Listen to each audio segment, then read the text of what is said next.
Episode की शुरुआत होती है जहां पर नोआ स्पार्टा के साथ होता है। नोआ कहने लगता है कि मुझे काफी खुशी है कि हम लोगों ने उस फॉरेस्ट ड्रैगन को हरा दिया बिना किसी नुकसान के। तो स्पार्टा भी कहता है कि हाँ, जो रैम्पार्ट्स आपने बनाए थे उन्होंने अपना काम बखूबी किया। तो वैन भी कहता है कि हाँ, उनके बिना काफी दिक्कत होती। वहीं स्पार्टा अब कहने लगता है कि मेरा एक सुझाव है, वो ये है कि क्योंकि आपने रैम्पार्ट्स तैयार कर ही दिए हैं तो क्यों ना हम लोग इस विलेज को सिटी में बदलने की शुरुआत कर दें। तो अब वैन भी कहता है कि तुमने कहा था कि मुझे एक ऐसी सिटी बनानी चाहिए जिसमें 10,000 लोग आ सकें। तो स्पार्टा भी कहता है कि हाँ, ऐसा करने के लिए हमें सिटी को काफी अट्रैक्टिव बनाना होगा और हमें नए घरों को बनाना होगा।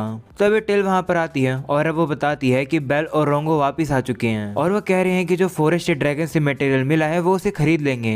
ये सुनकर वैन भी खुश हो जाता है और कहता है कि ठीक है, सबसे पहले हम लोग ड्रैगन्स के मटेरियल्स को ही बेचेंगे, फिर उसके बाद हम लोग एक सिटी बनाएंगे जिससे लोग आराम से जी पाएंगे। अगले सीन में मैरी चैम्बर ऑफ कॉमर्स के मर्चेंट्स को दिखाया जाता है जो कि उस ड्रैगन को देख रहे होते हैं। वहीं वैन भी अब कहता है कि मुझे नहीं पता कि ये ड्रैगन कितने में बिकेगा। तो रांगो कहता है कि ये एक बड़ा सा ड्रैगन है और इसकी कंडीशन भी काफी अच्छी है, इसके कम से कम तुम्हें 100 प्लेटिनम कॉइन मिलेंगे।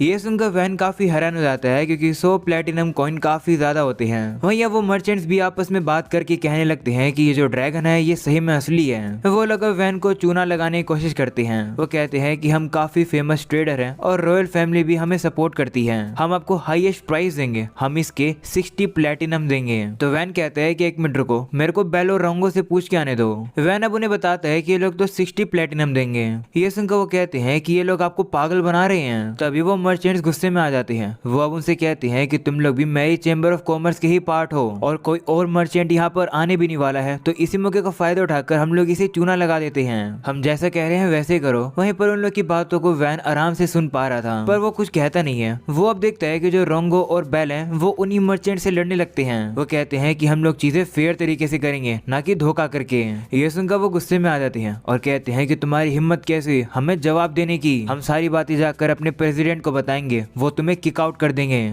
तुम बहुत पछताने वाले हो। ऐसा बोलकर वो वहां से चले जाते हैं। वहीं वैन अब रोंगो और बेल से कहता है कि क्या तुम लोग श्योर हो ये लोग तुम्हें किक आउट कर देंगे। तो वो कहते हैं कि कोई बात नहीं, हमारे पास और कोई चॉइस भी नहीं है। तो वैन कहता है कि ऐसी बात है तो क्यों ना तुम खुद की एक ट्रेडिंग कंपनी खोल लो। ये सुनकर वो हैरान हो जाते हैं और कहते हैं कि ये इजी काम नहीं है। वो बताती है कि ट्रेडिंग कंपनी खोलने के लिए तुम्हें 3 कंडीशंस पूरी करनी पड़ेगी। पहली है कि तुम्हें मर्चेंट गिल्ड को रजिस्ट्रेशन फी देनी पड़ेगी, दूसरा तुम्हारी खुद की शॉप होनी चाहिए और तीसरा ये है कि तुम्हें किसी टाइटल नोबल से एंडोर्समेंट लेनी होगी, यानी कि परमिशन। ये सुनकर वैन कहता है कि पहली 2 कंडीशंस को पूरा करना तो आसान है पर लास्ट वाला थोड़ा सा इशू है। हमारे पास वैसे एक पर्सन है तो जिसकी मैं मदद ले सकता हूँ। वैन अब मदद लेने के लिए पाना के पास आ जाता है और अब पाना भी मान जाती है वो एंडोर्समेंट करने के लिए। ये सुनकर वैन हैरान हो जाता है और कहता है कि मैंने सुना है कि जो मेरी चैम्बर ऑफ कॉमर्स है उसको रॉयल फैमिली सपोर्ट करती है, तो अगर तुम नई ट्रेडिंग कंपनी खुलवाओगी तो वो तुम्हें हरास करेंगे। तो अब पाना कहती है कि नहीं, एक बार सोच कर देखो, अगर मैं जो कि एक नई नोबल है अगर वो एक छोटी सी ट्रेडिंग कंपनी खोलती है तो उन लोग को इससे क्या ही नुकसान होगा,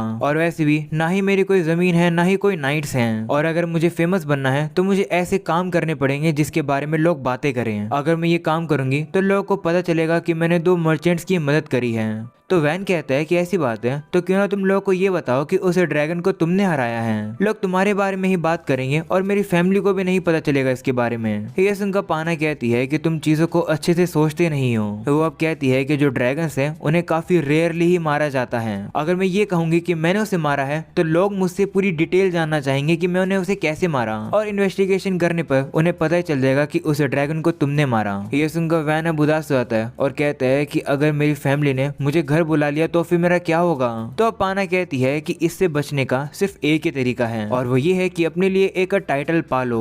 जिस पर अब वैन पूछता है कि उससे क्या होगा। तो अब पाना बताती है कि हर नोबल के पास एक टाइटल होता है। मैं पहले एक नाइट हुआ करती थी जो कि सबसे लोएस्ट टाइटल था, वहीं तुम तो मार्क्यूस के बेटे हो तो तुम्हें शुरुआत में ही वो लोग बैरोन बना देंगे। तुम्हें अपने लिए एक टाइटल पा लेना चाहिए और एक नया घर भी।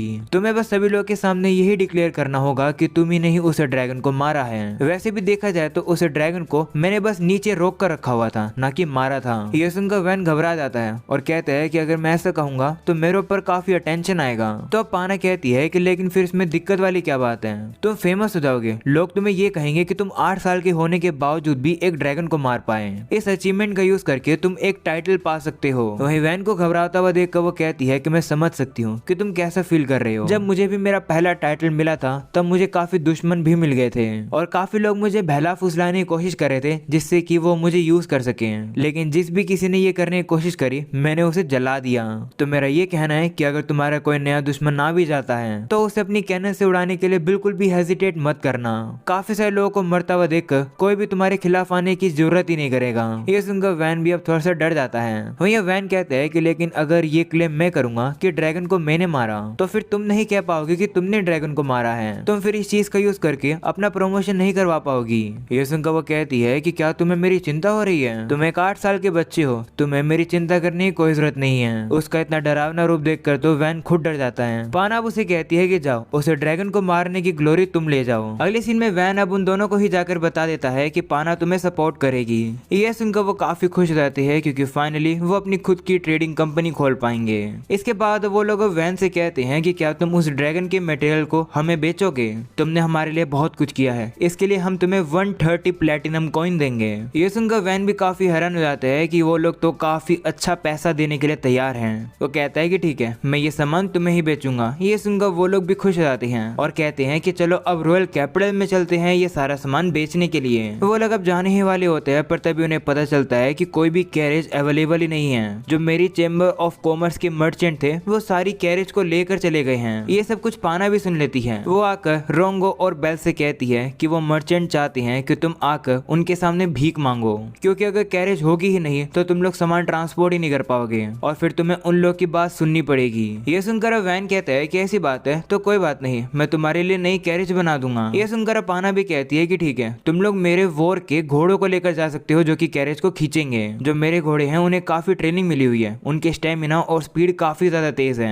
तो वो लोग भी अब मान जाते हैं। अगले सीन में अब उन्हीं मर्चेंट्स को दिखाया जाता है जो कि हंस रहे होते हैं। वो कहते हैं कि देखना रोंगो और बेल अपने डिसीजन को रिग्रेट कर रहे होंगे, वो हमारे पास काफी जल्द रोते हुए आएंगे। तभी वहाँ पर पाना आ जाती है और उनके साथ रोंगो और बेल भी होते हैं जो कि पाना के घोड़ों पर बैठे हुए थे और उनकी स्पीड काफी ज्यादा तेज होती है। वो उन लोगों से आगे निकल जाते हैं। ये देखकर वो लोग हैरान हो जाते हैं और सोचते हैं कि आखिर ये कहाँ जा रहे हैं। तभी उन्हें रियलाइज होता है कि अगर पाना जो कि एक नोबल है वो उनके साथ जा रही है तो इसका मतलब है कि वो अपनी खुद की ट्रेडिंग कंपनी खोल सकते हैं। ये सोचकर अब वो परेशान हो जाती है। अगले सीन में अब हम लोग को पाना को दिखाया जाता है जो कि रॉयल कैपिटल के किंग के पास आ जाती है। राजा अब उसे कहने लगते हैं कि तुम्हारी रैंक एकदम से काफी बढ़ गई, तो मुझे लगा कि तुम फिर से यहाँ पर अपनी खुद की रैंक को और बढ़वाने आई होगी, पर ये मैं क्या सुन रहा हूँ, तुम किसी और को टाइटल दिलवाना चाहती हो। तो पाना भी कहती है कि हाँ राजा डीनो आपने सही सुना। तो अब राजा भी कहते हैं कि लेकिन जिसे तुम टाइटल दिलाना चाहती हो मैं उससे मिला ही नहीं हूँ। तो पाना कहती है कि जिसे मैं टाइटल दिलवाना चाहती हूँ वो एक बंजर से पड़े हुए विलेज का लॉर्ड है, वो इस समय पर अपने विलेज को गार्ड कर रहा है तो वो यहाँ पर आ नहीं सकता है। ये सुनकर अब राजा कहते हैं कि तो फिर तुम एक ऐसे लॉर्ड को टाइटल क्यों दिलवाना चाहती हो। तो पाना कहती है कि क्योंकि वो जो बंदा है वो काफी कमाल का है, उसकी पोटेंशियल भी काफी महान है।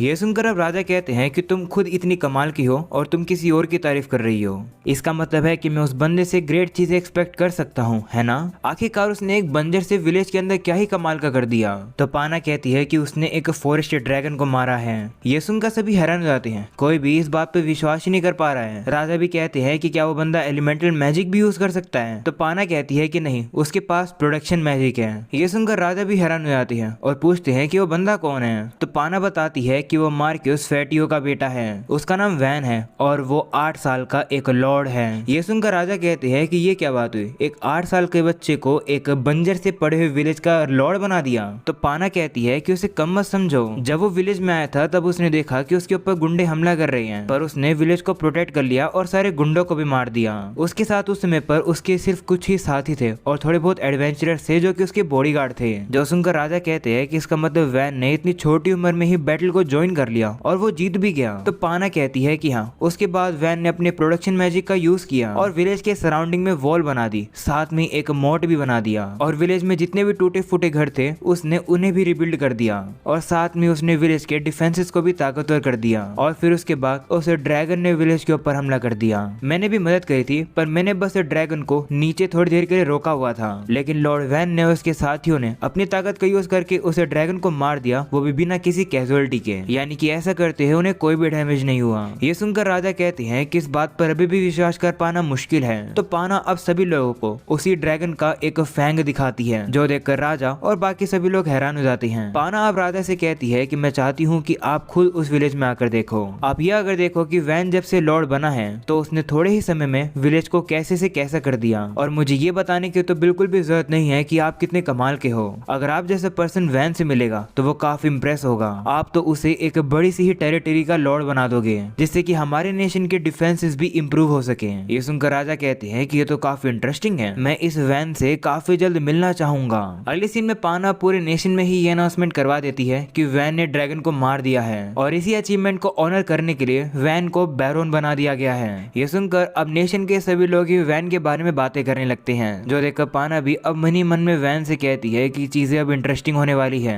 इसके लिए तुम्हें मेरा शुक्रिया करना चाहिए। वही दूसरी तरफ हम लोग को वैन को ही दिखाया जाता है, जिसने विलेज के थोड़े बहुत घरों को थोड़ा सा फैंसी बना दिया है, क्योंकि सारे घर एक ही जैसे दिख रहे थे। साथ में ही वैन ने कुछ टावर्स को भी बना दिया है। उसने टोटल 2 टावर बनाए हैं। एक टावर का नाम है ओलिगो टावर और दूसरे का नाम है ग्रेप टावर। एस्पार्डा भी अब कहने लगता है कि जो टावर्स होते हैं वो एक सेटलमेंट का सिंबल होते हैं, और साथ में ही टावर्स का यूज करके दूर से ही दुश्मनों को डिटेक्ट किया जा सकता है। इससे हमारे डिफेंसेस और भी ताकतवर हो जाएंगे और हमारे विलेज के लोग अच्छे से जी पाएंगे। इसके बाद अब उन्हें भूख लग जाती है, तो वो लोग अब टावर के टॉप पर आकर खाना खाने लगते हैं। ये सैंडविचेस टिल ने बनाए हैं, जो कि सभी को काफी पसंद आते हैं। वो लोग अब ये भी देखते हैं कि ऊपर से टावर से नजारे काफी अच्छे दिख रहे हैं। वहीं एस्पार्डा वैन से कहता है कि अब क्योंकि हमारे पास प्रॉपर बिल्डिंग्स और फैसिलिटी हो गई है, तो अब हम लोग इस विलेज को ऑफिशियली टाउन कहलाना शुरू कर देते हैं। वो लोग अब इसी के बाद डिसाइड करने लगते हैं कि वो लोग इस फिर टाउन का नाम क्या रखेंगे। वहीं आरती तो काफी ज्यादा शांत खड़ी थी, तो वैन कहता है कि क्या हुआ। तो वो कहती है कि अगर आपको कोई दिक्कत ना हो तो मैं चाहती हूँ कि आप मुझे मेरे नाम से बुलाओ। तो वैन कहता है कि इतनी सी बात है तो ठीक है, मैं तुम्हें आरती ही बुलाऊंगा। ये सुनकर वो भी काफी खुश हो जाती है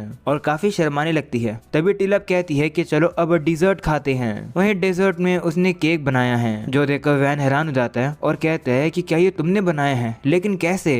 तो वह कहती है कि जब से बेल और रोंगो ने विलेज में दुकान खोली है, तब से मुझे इंग्रेडिएंट्स मिल गए जिससे मैं केक को बना पाई। ये सुनकर वैन खुश हो जाता है और कहता है कि ये विलेज तो काफी कमाल का बनता जा रहा है। वो अब केक खाते हैं और अब सभी लोग को ये काफी टेस्टी लगता है, पर टिल नहीं खा रही होती है। तो वैन कहता है कि तुम क्यों नहीं खा रही। तो वह कहती है कि मैंने बहुत बार केक बनाने का ट्राई किया, इस वजह से मैंने काफी केक खा लिया ऑलरेडी, जिस वजह से मैं मोटी होती जा रही हूँ, तो बेहतर रहेगा कि मैं और केक ना खाऊं। तो वैन भी कहता है कि ठीक है। तभी काम सीन अब वैन को कुछ दिखाता है। वो दिखाता है कि विलेज के रैम्पार्ट के पास तो कुछ लोग खड़े हैं जो कि सोल्जर या फिर एडवेंचरर्स नहीं लग रहे हैं। तो वो लोग भी उनके पास आ जाते हैं ये देखने के लिए कि आखिर ये लोग कौन हैं। यहाँ पर अब काफी सारे लोग होते हैं जिनकी बुरी हालत होती है। उनमें से एक दादाजी कहते हैं कि क्या ये विलेज सीतो है। तो वैन कंफ्यूज आता है और पूछता है कि ये कौन सा विलेज है। तो एस्पार्डा बताता है कि जिस विलेज में अभी हम लोग हैं, पहले इसका नाम सीतो हुआ करता था, क्योंकि यहाँ पर सीतो लोग रहते थे। ये सुनकर वैन हैरान हो जाता है और कहता है कि इसका मतलब इस विलेज के पास ऑलरेडी एक नाम था।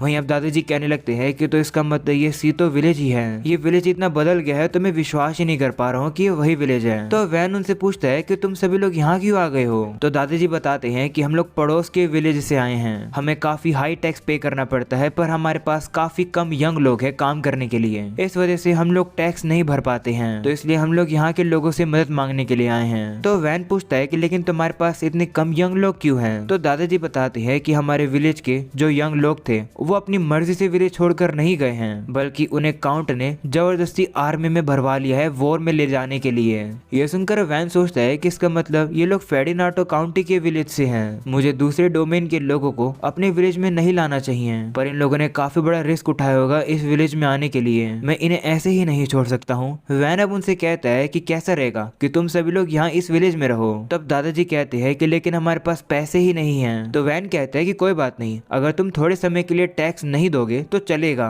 हमारे पास खाना भी है और मैं तुम्हारे लिए घर भी तैयार कर सकता हूँ। ये सुनकर वो लोग हैरान हो जाते हैं। वहीं वैन अब पूछता है कि वैसे तुम लोग के पास कितने विलेजर्स हैं। तो दादाजी कहते हैं कि सिर्फ 10% लोग यहाँ पर आए हैं, लेकिन हमारे विलेज की पॉपुलेशन लगभग 300 है। तो वैन पूछता है कि क्या एक फैमिली के लिए एक घर काफी रहेगा। तो दादाजी भी अब हैरान होकर कहते हैं कि हाँ, ये तो बहुत ज्यादा हो जाएगा हमारे लिए। तो वैन कहता है कि ठीक है, मैं कुछ एडवेंचरर्स को भेजूंगा जो कि तुम्हारे विलेज विलेजर्स को यहाँ लेकर आ जाएंगे। मैं कुछ कैरेजेस यानी कि घोड़ा गाड़ी को भी भेजूंगा जिससे कि तुम लोग को अपना सामान लाने में इजी होगी। तो दादाजी कहते हैं कि नहीं, उसकी जरूरत नहीं है क्योंकि हम लोग के पास गाय हैं जिनका यूज करके हम लोग अपने सामान को ला पाएंगे। वहीं गाय का नाम सुनकर वैन काफी हैरान हो जाता है और कहते हैं क्या तुम लोग के पास गाय हैं? तो वो कहते हैं कि हाँ, हमारे पास 10 गाय हैं। ये सुनकर वैन खुश हो जाता है और कहता है कि अगर हमारे पास गाय होगी तो हमें दूध मिल जाएगा जिससे कि हम लोग चीज, बटर और बाकी की चीजों को बना पाएंगे। इससे तो हम लोग विलेज में पूरी एक नई इंडस्ट्री ही खोल देंगे। अब अगले सीन में हम लोग अब देखते हैं कि ऑर्थो और उसकी पार्टी बाकी विलेजर्स को अब लेकर आ रही होती है।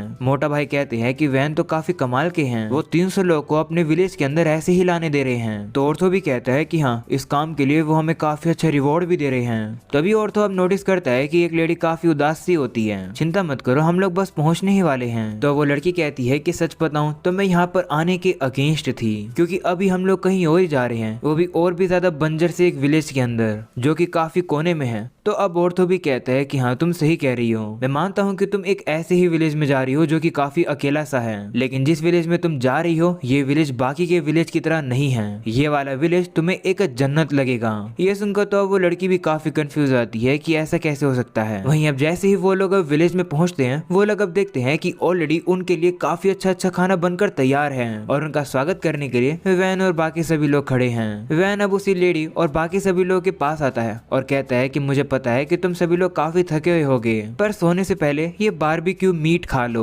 मैंने तुम्हारे लिए घरों को भी बना रखा है, बाद में जाकर तुम आराम कर लेना। ये सुनकर अब एक छोटा बच्चा कहता है कि क्या हम सही में इतनी महंगी चीजों को खा सकते हैं? तो वैन भी कहता है कि हाँ, जितना खाना है उतना खाओ। ये सुनकर सभी लोग अब खाना खाना शुरू करते हैं और अब उन सभी लोगों को ही ये खाना काफी पसंद आता है। उन लोगों ने काफी समय से ऐसा नहीं खाया था तो उन लोगों की आंखों में आंसू भी आ जाते हैं। वही लड़की भी अब वही खाना खाकर कहती है कि ये तो बहुत अच्छा है। वहीं अब सभी लोग को खाता हुआ देखकर वैन भी अब कहता है कि ये काफी हार्ड वर्किंग वाला काम था, 300 लोगों के लिए घर और खाना तैयार करना, पर मैं श्योर हूँ कि मेरी यह मेहनत जरूर काम आएगी। अगले सीन में वही लोग अब वैन के पास आते हैं और कहते हैं कि क्या हमारे लिए कोई काम है? हम लोग हमारा खर्चा चलाना चाहते हैं, हम लोग के पास हमारी कोई सेविंग्स भी नहीं है। ये सुनकर वैन कहता है कि अगर ऐसी बात है तो मैं चाहता हूँ कि तुम लोग मेरी मदद करो। हम लोग नई दुकानों को और होटलों को खोलने वाले हैं और मैं चाहता हूँ कि उन सभी को आप लोग संभालो और मुझे कुछ लोगों की जरूरत खेती करने के लिए भी चाहिए। ये सुनकर एक बंदा कहता है कि हम लोग खेती तो कर सकते हैं पर कभी भी हमने बिजनेस नहीं चलाया,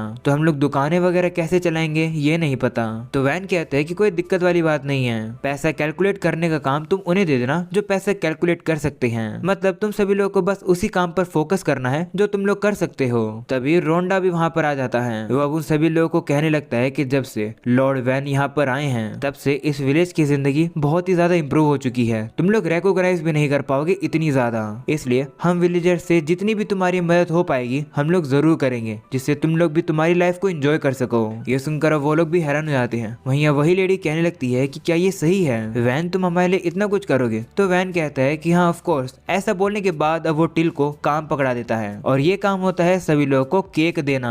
हमें पता चलता है कि इन लोगों ने ये छोटे छोटे केक बनाए हैं, वो भी उन्हीं गायों का दूध का यूज करके जो कि वो लोग यहाँ लाए हैं। वैन अब उन सभी से कहता है कि तुम लोग यहाँ पर आ रहे हो तो हम सभी लोग एक दूसरे की मदद करेंगे इसी तरीके से। ये सुनकर वो लेडी खुश हो जाती है और सोचती है कि हाँ, ये जगह तो सही में एक जन्नत की तरह है। वैन अब कहने लगता है कि काफी जल्द हमारे इस विलेज के अंदर एक ट्रेडिंग कंपनी भी होगी, ये विलेज और भी ज्यादा डेवलप होता रहेगा और भी कंफर्टेबल होता रहेगा। तो मैं होप करता हूँ कि तुम सभी लोग अपनी यहाँ की जिंदगी को रिलैक्स तरीके से और एंजॉय करके जी पाओगे। ये सुनकर सभी लोग अब खुश हो जाते हैं और कहते हैं कि हाँ, हम लोग हमारी जिंदगी को यहाँ पर अच्छे से जी पाएंगे। उन लोग को देखकर वैन भी अब सोचता है कि ये सभी लोग बस अभी तक सरवाइव करने की कोशिश कर रहे थे और अब इन सभी लोग को फाइनली एक होप मिल गई है और इसलिए ये लोग काफी खुश हैं, जो देखकर मुझे भी खुशी हो रही है। तभी एस्पार्डा वहाँ पर आकर वैन से कहता है कि इस विलेज की पॉपुलेशन और भी बढ़ गई है, पर अभी भी ये जगह एक सिटी नहीं बनी है क्योंकि अभी तक यहाँ पर 10,000 लोग नहीं हुए हैं। आपको इसी तरीके से इस विलेज को डेवलप करना जारी रखना होगा। तो वैन भी कहता है कि हाँ ठीक है, मैं इसी तरीके से मेहनत करता रहूंगा और इस जगह को एक सिटी बनाकर रहूंगा। ऑलराइट गाइस, अब इसी के साथ ये एपिसोड यहीं खत्म हो जाता है। आई होप कि तुम्हें ये एपिसोड पसंद होगा। पसंद हो तो लाइक करके चैनल को सब्सक्राइब कर देना। मैं मिलूंगा तुम लोगों से नेक्स्ट वीडियो में, तब तक के लिए बाय बाय।